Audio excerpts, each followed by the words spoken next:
And most people are not actually taught how to do that. And so, Taught is the word, exactly. exactly, because, you just could figure it out. Some of this stuff for me, going slow became something that I love to do on stage, because where other people felt vulnerable, I felt in control. I was like, Mm-hmm. I have the control right now. I'm going to go slow. You have to watch me. This is my choice. This is my minute. And I feel Love brilliant. it. And that's exactly what you're going to watch. Love it. Love it. Love it. Love it. And I want to empower people to feel that in their artistic choices. But, they need help. They need support. They need guidance. Sometimes a lot of times, dancers will say to me, like, I know this, but I can't say it to myself. I need somebody else to say it to me. Or like, I thought I knew That that, but approval. the way you Mm-hmm. put it really helps. And I remember talking to my dad about this, because I grew up in athletics, in like an athletic background, and athletics is very diligent and can be very strict and very like rule Mm-hmm. enforced. And he said to me, like, professional athletes have coaches. Professional athletes have trainers. Michael Jordan had a coach. There's a Oh yeah. reason that there's a coach on that basketball team. There's a reason that professional track runners and professional golfers, they all have coaches, because you cannot see yourself in the same way, and you You can need be in both someone else. places. Mm-hmm. Exactly. You have blind spots when it comes to yourself. Everybody does. And you need someone that can give you constructive criticism and kind of help you sort all of that out. And in a certain kind of a way, the therapy program has really helped me gain greater clarity about my clients. Mm-hmm. And so that when I'm working with them, I don't just see the dance and I don't just see the artistry, I see the person. Where's the person coming from? What is it that the person needs? What is it that the person is going through? How is it that their daily lives and their history and how they grew up and their background affecting the choices that they take or can't take or are scared to take in movement, in dance, in choreography, and in art? And so I really enjoy taking that to the one-on-one coaching experience and helping people work through what are essentially psychological and emotional barriers Mm-hmm. towards gaining the artistic voice that they want to gain. That's amazing and very powerful. Thank you for sharing that. I'm still Yeah. like digesting all of this. This is so amazing. With that, I want to jump to the other Andrews, who always have the best Preach. comments. What is discipline for you? Okay. Um, so this is actually like a really interesting question, because I'm from the United States, and I come from a very American upbringing. And like I said, I also grew up in athletics. I played soccer for a long time, and it was very competitive from a very young age. So I grew up in this kind of like rigid, like, go get it, better, more, Mm-hmm. always compete harder. And so uh, I've actually been one of those dancers that in my career, I have had to learn how to pull back, not push forward. I've had to learn that balance is more valuable than like going full speed all the time, and that it brings me more benefit. So in a certain way, I would say discipline is the capacity to keep moving forward, even though things aren't always how I want them to be. So, and not That's a expecting great quote. that they should be, Mm-hmm. because even right now, so in this environment, I'm like, well, I want to make sure I get my workout in, and I want to do yoga, and I need to journal, and I need to sit down and meditate. And I'm just like, all of the self-care takes hours and hours every day. It's like my entire job is just self-care. So Journal. Yeah. But I wrote this in my journal. This was this morning actually, and I was just like, I can't give myself all of these things every day. It's not attainable. I just can't. And I have to be okay with just doing a little bit of it each day and keeping this concept of balance in mind, Mm-hmm. because a little bit is so much better than nothing. A Oh lot of yeah. people have this like 100% all or nothing mentality. I've had that for so long and I fight against it. But, Mm-hmm. like if I don't work out today, doesn't mean that I can't work out tomorrow. Or if I eat a cookie today, doesn't mean I have to purge sugar from my diet tomorrow. Everything in moderation, including moderation. And discipline to me is the willingness to keep coming back to what it is that I want to do with humility, with compassion, and Mm-hmm. for understanding that I'm an imperfect person, and I can't do it all. And and it's not going to be this kind of path that just is and this Yes. is okay, and this is fine, and this can be fun. The objective isn't that I'm perfect tomorrow. That would actually not make any sense. That would actually be impossible. Then what I would do, I'd have to go find something else to do. Yeah, I feel Like we the get very obsessed also with that idea that discipline should always make us better, better, better, better, better, better, right, better, right, better, right, and we right. get That very should obsessed just with be that. constantly going up. And Mm-hmm. the reality is just that's just not obtainable. And a lot of times you can't really see the progress you've made until you're like a year later or 2 years later, Oof. and then you're like, oh, I was actually like developing during this time, or oh, I was actually like doing things that I needed, even though I didn't value them at that time. That was actually what I needed. So I think discipline is being in contact with yourself and trusting yourself. What do you need? What do you need right now? In an honest way, because it can be really hard to be honest with yourself. You think Mm-hmm. that, being the best belly dancer in the world is going to make you happy, or being a famous belly dancer is going to make you happy. Then you realize you just The burned first yourself place, out and the you hate first your place. life. Everybody wants the first place. Yeah. So I have started to look at these things in a different way. Like the concept of success. Like, what is success? I think we Mm-hmm. all have this very narrow view of what success means. Success is when I win first place. Success is when I have all the money and I have a house and I have a wife, or I have a husband and I have kids. Success is when like I don't have to, whatever, whatever. They're these very narrow, stereotypical, socially defined versions of success. But being a good human being is not considered success. Being empathetic and humble is not considered success. Taking care of yourself and being good to yourself and loving yourself is not considered success. Yeah. Taking a long time to do something that you enjoy and enjoying the process instead of the product is not considered success. And these things are a lot more important than a lot of the things that we think success is. Preach. Amazing. Amazing. We're just going to do a Okay, now fireside I'm chat gonna every go. Monday.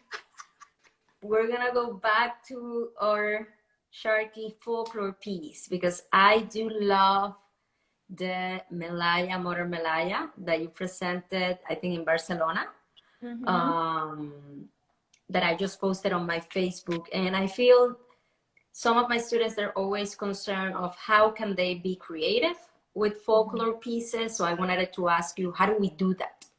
Yeah, that's a really great question. I actually posed that exact question to Mohammed Kazafi in Mm-hmm. Budapest, or last year now.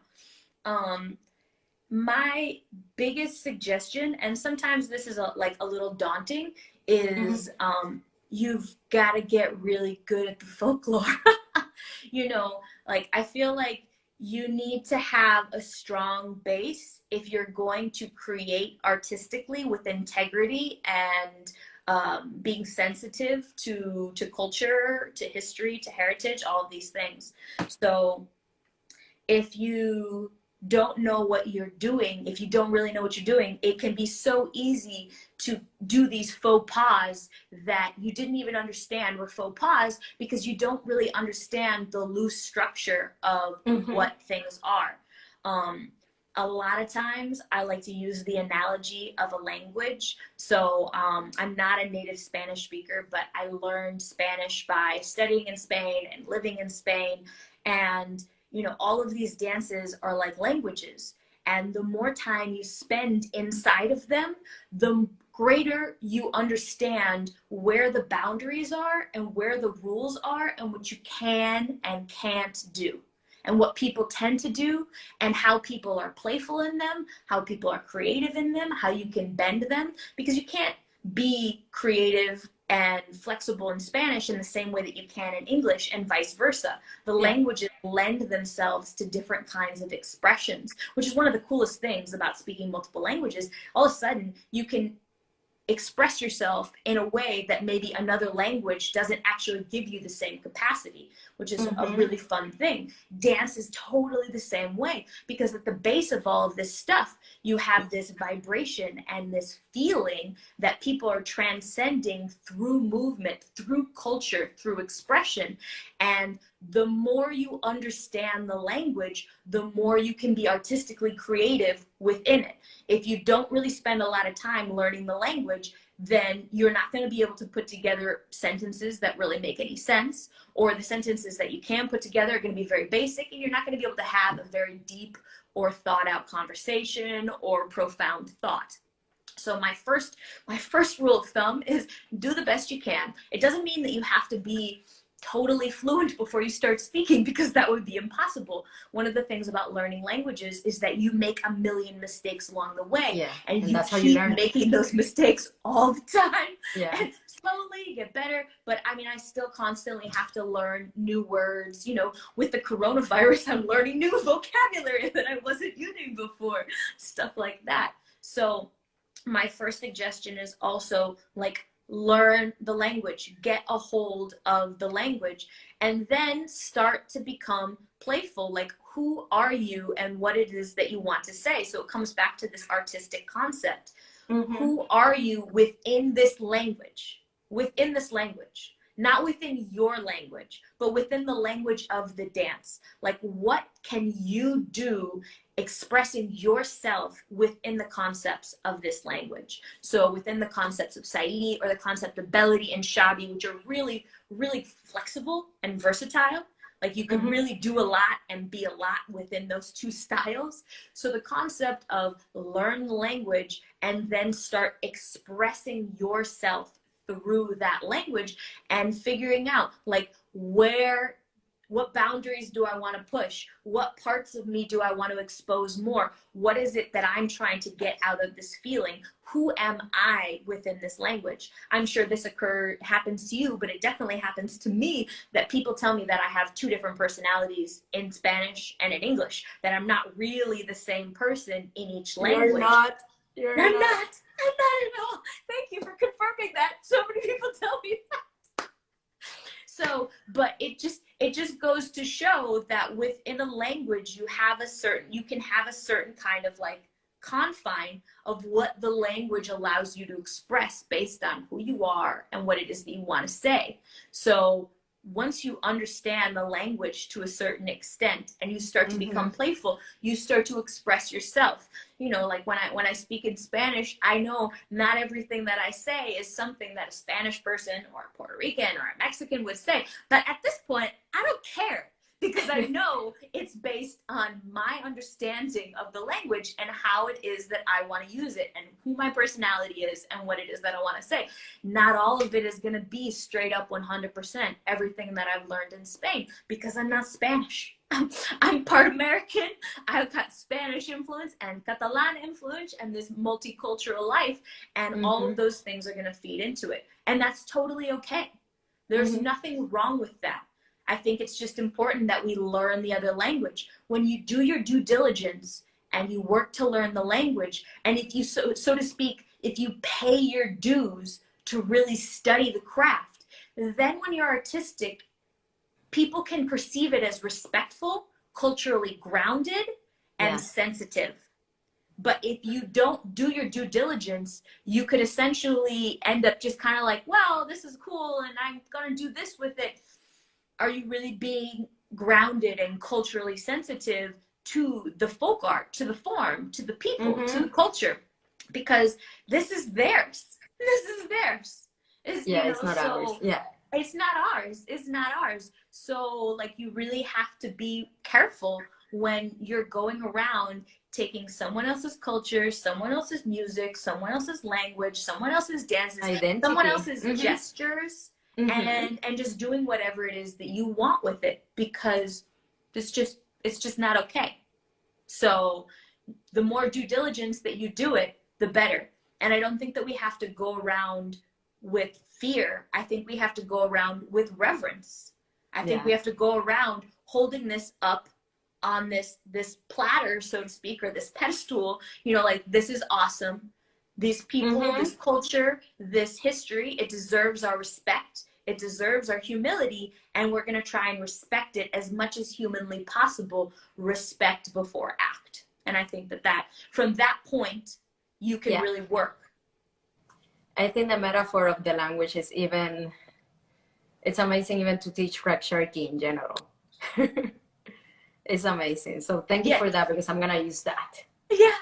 And I'll say really briefly what Mohammed Kazafi, because he is the director of Reda Troupe. I basically asked him that same question because I also want to know, because I love the folklore, but I also feel like, I can't just go ripping off Kolmeya and Reda Troupe choreographies. That would just, that makes no sense whatsoever. And his recommendation was essentially that you can be creative. It's an art. It's a creative art. You can be creative, but don't go too far. Learn the base, learn what everybody else is using, learn where it comes from, be creative, but don't run away from it too far. And I think that as natives, sometimes, we're not natives, as non-natives, as Westerners, or people that are not from Manat or Egypt region, if we don't take the time to learn the language, we don't know where too far is. We don't know how far things away are. Exactly. If we don't take the time to understand it, and it's just, baby steps, each time. And Kasafi is very creative too with the folklore. I think he's amazing. And I didn't start off being, super avant-garde, and I'm still not super avant-garde. I like to make sure that I maintain traditional concepts and bases all the time. Whenever I'm doing this stuff, I make sure that there's a hard balance between tradition and modern, my personality, and what is like the go-to character or feeling or essential grounded energy within the style, so that I'm always pulling back to this base. It's kind of like, like I'll go out here and I'll get a little crazy, and then I make sure I come back. So it's like always constantly coming back to that same centered energy, just like reminding you, like, I know where I am. I know what I'm doing. I understand the feeling and the energy that this is supposed to be done with. And I can also be creative at the same time, but I'm never going to disrespect or completely let go of that root origin. Perfect. Thank you so much. Yeah. So this is a question that Kelly did for Scheherazade, but we're going to continue doing it to all the speakers that we're going to have. This could be a very discouraging time since performers are unsure of when their next show will be. What advice can you give to help them use this time to create a piece with the uncertainty of when it will be showcased? So this question is actually interesting to me. I'm dealing with this with multiple students who I was working on pieces with, and now they're like, and I don't know when I'm going to use this, or like, so on and so forth. The irony for me was I spend so long sometimes with students, 6 months to a year, working on a creative process, that I'm like, it doesn't matter if you can't perform it next month, because we're still going to be working on this 6 months. Does it matter?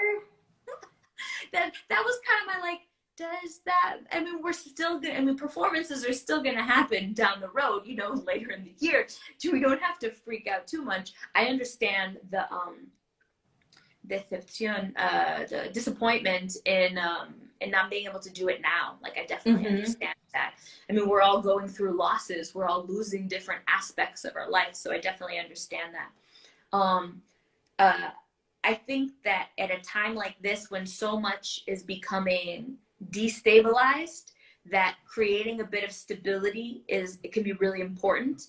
And one of the things that I've turned to is actually reading. So there's a lot of great literature out there. There's some decent literature, not all great, but there's some decent literature out there. And I've turned to reading to keep me inspired and keep me informed, because a lot of times we're like, well, I don't have time to read that book because I've got this show in 2 weeks and I need to get this choreography ready. And I'm reading through some of this material and I'm like, I don't understand why everybody isn't reading this and everybody hasn't read this, because we all need to, like, this is all information that we could stop floating around misconceptions and misinformation if everybody would just hang out and read for a little while.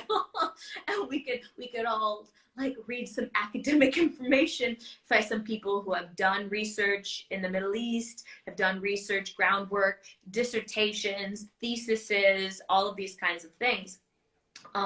One of the books that I'm reading right now is on traditional Egyptian jewelry. So it's giving me ideas about how different populations in Egypt wear jewelry, which is giving me ideas about costuming, which is giving me ideas about creativity, inspiration. Exactly. How I want to style some of my costumes, how I might use some of them, how some of those things I already see in Oriental dance, or I see in belly dance stuff, or in folklore. And I'm like, I wonder if people know that there's a reason that these bracelets are always seen with this style of dance. I wonder if people know that, like, there's a reason that that necklace is worn with that style. It comes from a specific socioeconomic level of society, and there's a reason and a method to the madness. And those are the kinds of things that I really enjoy, because then, once again, learning your language, I can go into making a folklore piece and designing a costume, not just being like, I want pink and green and pom-poms, which is something that there's a reason why I'm picking this right now. Yeah, you can be more specific. There's like different levels of, you know, of knowledge in different pots. So momentarily I'm trying to pull from different places that I don't always give the energy. There's other online resources, and I've had like online classes and things like that, where I've gotten information, I just have it sitting on my computer and I never accessed it, and I look at it because I'm running around or I'm traveling or whatever. Well, I'm not anymore. So, you know, we have now, Professor Maver de la Cruz joining us. Yes. And I know that she has always shared a lot of online resources. Yes. So, and I know that she has a different, definitely. Facebook group. I'm going to share it on my Facebook, people. Okay. So don't freak out. Definitely. Everybody's going to have the information. Totally. So there's no excuses. There's no excuses. Everything is online. But I don't, you know, it's like winter. You know, you're not supposed, winter is not summer. Fall is not spring. Like things are cyclical for a reason. Things change for a reason. I'm kind of taking this more like a hibernation process than like I need to be hyperactive because I need to keep moving forward, if that makes any sense. So it's almost like I'm alimentándome, nutriéndome. Yes, it's like I'm giving myself different forms of nutrition. I'm giving myself different things that I need, because in winter you need very different things than you need in summer. And in this moment in time, when everything is so stressful and crazy and we also have no control, instead of like trying to keep the energy high, I'm bringing it down and I'm relaxing into it. I cannot do anything about what's going on in the environment. I cannot leave my house. I do my exercise in the morning, I take care of my body, and I read a book. And I'm spending time reading books that interest me on these different topics. Some might be dance, some might be cultural, historical references towards Middle Eastern communities, so on and so forth. But I think that people can change their perspective on, like, I need to work towards this performance now. Doesn't need to necessarily happen like that. We can take time to do things a little bit differently and ask ourselves maybe a little more internally, like, what do I need? Do I really need to like push it through? Or if I bring myself down here, can I maybe do things that I'm not always doing? Can I maybe learn in ways that I'm not always learning? Or can my practice, my personal practice, my regular practice be done and support me in a different way? Do I need to train choreography, or is like artistic expression, improvisation maybe something that's more beneficial for me right now?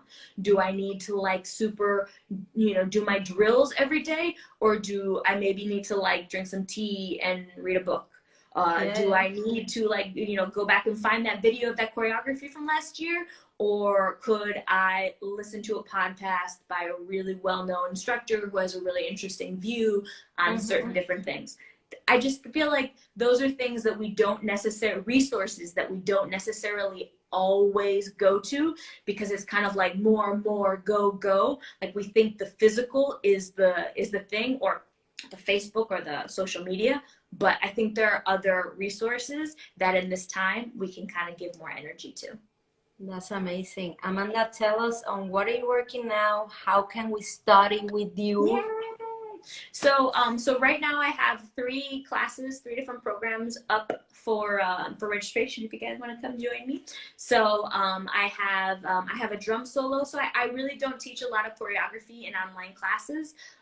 Like I said, because I really don't like to give my choreographies to other people. I really like to help people develop theory and concepts and technique. So this is the one choreography I do annually, which is the drum solo, and it's super fun. I get sassy, I get technical, get lots of flutters going on in there.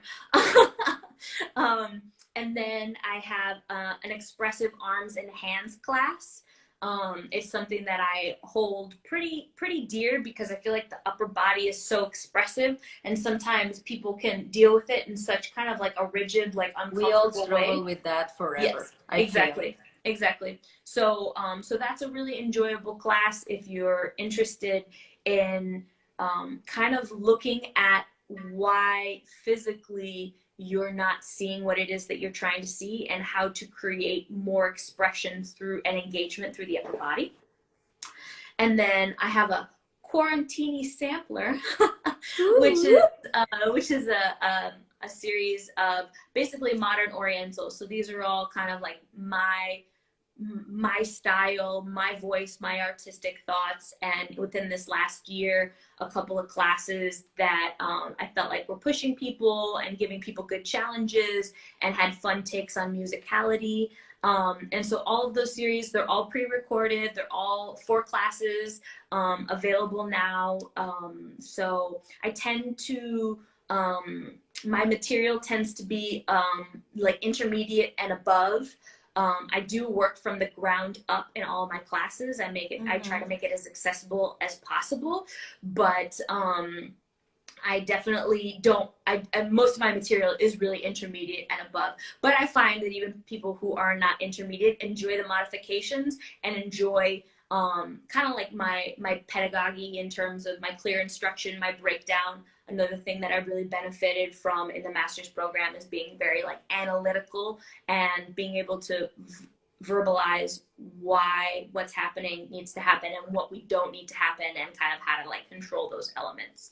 So I do that online, and then I also do, like we talked about extensively, the choreography creation and coaching, where I work with dancers usually on a weekly or a bi-weekly basis, and we work and put together creative process creating material. That's amazing. Your website? My website, amandarosedance.com. amandarosedance.com. And Kelly and I were so grateful for you giving your night, because it's very late. It's 2:15 in the morning, and now I'm so awake. Me personally, I learned a lot as an instructor hearing you.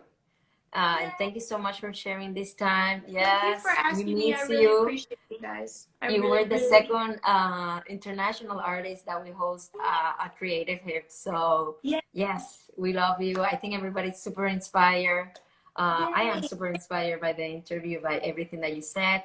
Thank you And so much. I have to pause you just because I want to thank you. I want to thank you. I want to thank Kelly, the great community that you guys are doing a fantastic job in Miami. I can't wait to come back and see you guys Yeah, again. and I just like, everybody's writing thank you notes, and it's so nice to see everything. And Natalie, share your website over here. yay. It's so nice to have the support of the Thank you, community, everybody. I and appreciate it. we Thanks for appreciate stopping it. by. So, thank you, everyone. Good Thank you, night. Amanda. Gracias.